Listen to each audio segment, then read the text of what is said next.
So this is the third video that contains explicit content.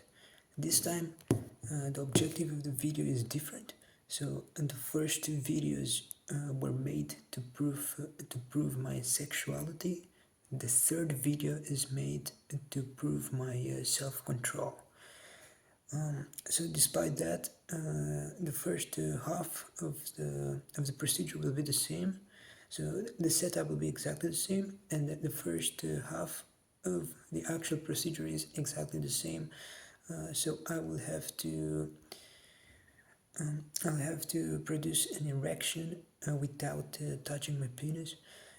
And that is done for good reason, because it has to prove that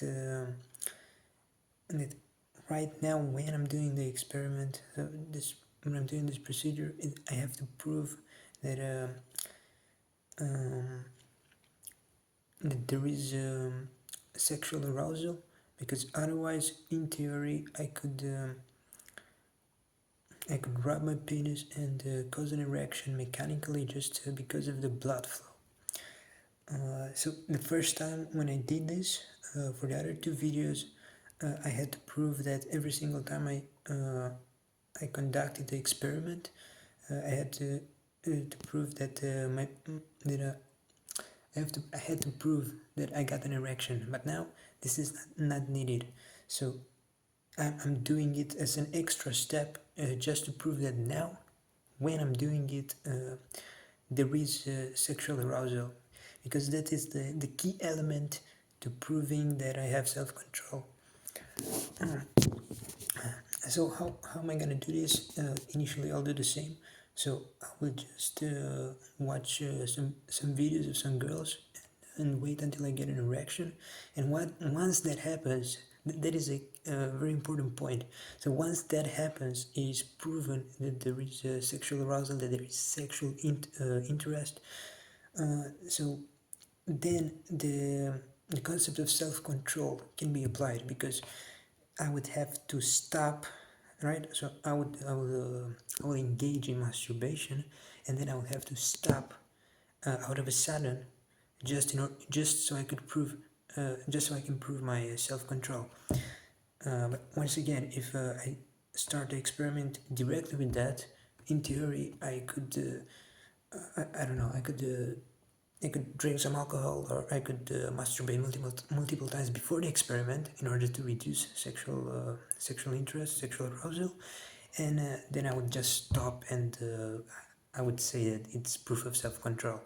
But in order to prevent that, so in order to actually prove that I have self-control, I'm adding this extra step to prove that here I'm sexually aroused. So there is sexual interest in this exact moment. So there is no factor, no external factor that that I could use to create the illusion that I have self-control, while in reality I don't know, I drank too much, or I did something to reduce sexual interest. So in order to exclude these tricks, let's call them. So in order to exclude these tricks, I added this extra step. So that being said, the experiment is quite easy. It's quite simple. Once my penis gets erect without touching it, I'll engage in masturbation for, let's say, 20 seconds or 30 seconds. Let's say 25 seconds. So I will use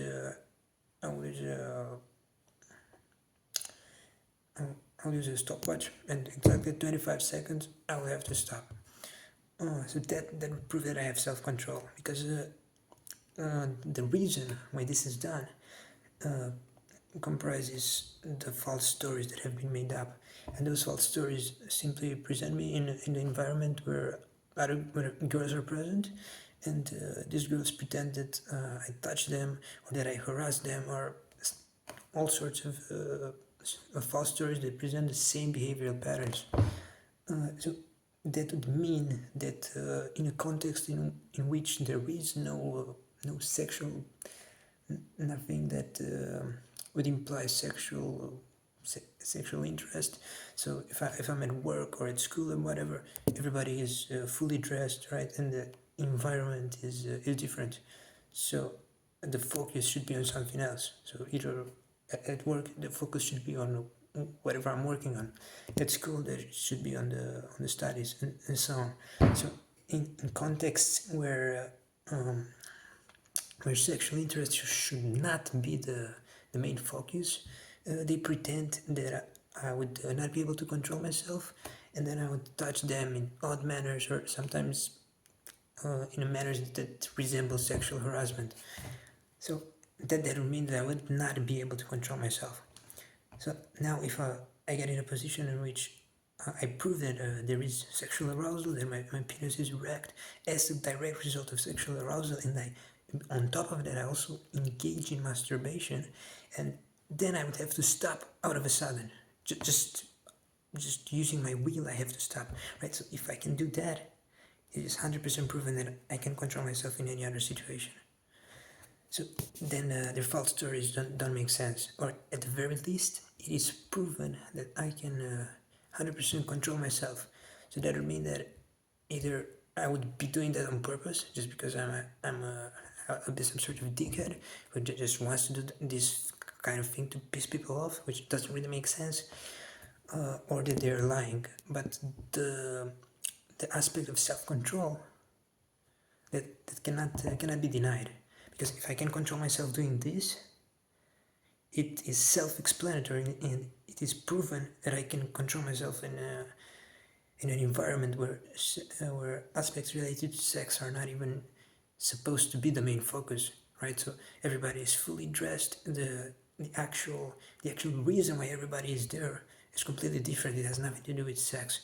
So right, if I can control myself in this environment where I'm looking at naked women and I'm already sexually aroused, and I'm also engaging in masturbation, and I can stop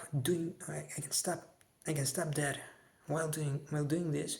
Then in a normal environment I will 100% be able to control myself. So this proves 100% that I can control myself. So that's quite simple. So her discount on OnlyFans is not that important. What is important is that I have world-class self-control. Every single time. Exactly when the alarm rang, I stopped. Even though at the very end, on the last one, I ejaculated right on the 90th second. With all that, when it rang, I stopped. So it was a very critical last 2-3 seconds when it's the hardest to stop, and that's exactly when I stopped. There should be absolutely no doubt that I have world-class self-control.